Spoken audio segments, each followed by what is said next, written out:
Oggi ci sposteremo dal tema degli investimenti immobiliari a un tema che tocca o comunque ha toccato il cuore di molti noi, ovvero sia comprare una casa. Era davvero più facile farlo negli anni 70 e 80? Facciamo qui subito un piccolo spoiler. Sì, anche no.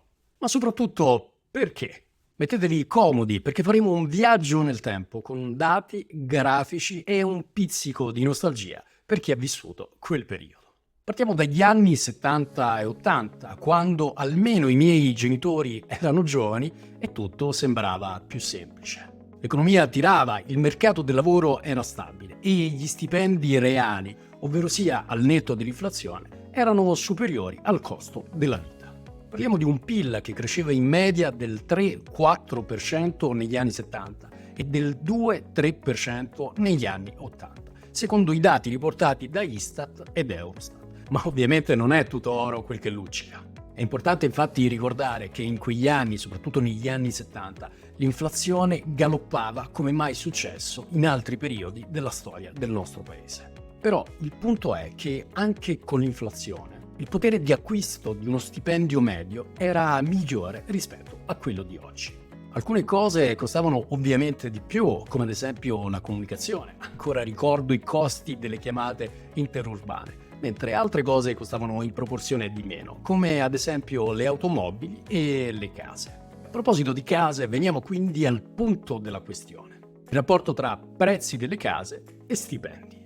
Negli anni 70 comprare una casa infatti poteva costare l'equivalente di 4-5 annualità di stipendio. Qui arriva il primo colpo di scena. Negli anni 70 e 80 i tassi di interesse erano molto più alti, con una forbice che andava dal 10 al 15%, con picchi addirittura superiori. Negli anni 80 invece i tassi di interesse sono scesi, aggirandosi in una forbice che andava dall'8 al 12%.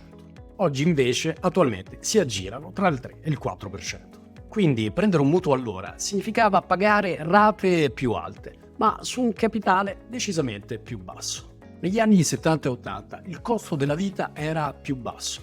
Parliamo di un indice del costo della vita che è aumentato del 250% dal 1970 fino ad oggi, secondo l'OECD. Questo significa che oggi spendiamo molto di più per le stesse cose. E qui arriva il secondo piccolo colpo di scena.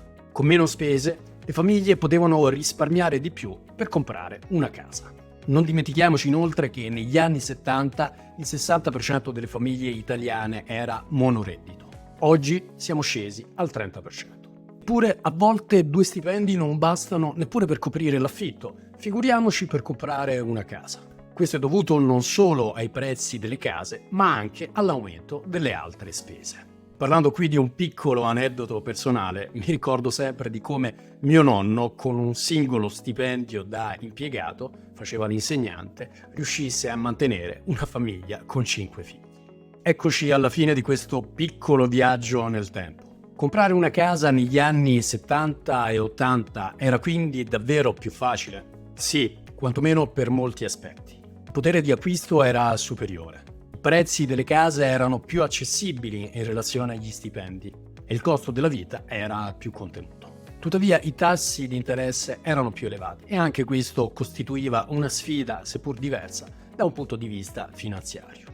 Oggi, nonostante il fatto che i tassi di interesse siano generalmente più bassi, il rapporto tra prezzi delle case e stipendi, insieme a un costo della vita più elevato, rende l'acquisto di una casa un'impresa più complessa. Metti like, iscriviti al canale, fammi sapere nei commenti che cosa ne pensi. Come sempre ti ringrazio e ci vediamo al prossimo video.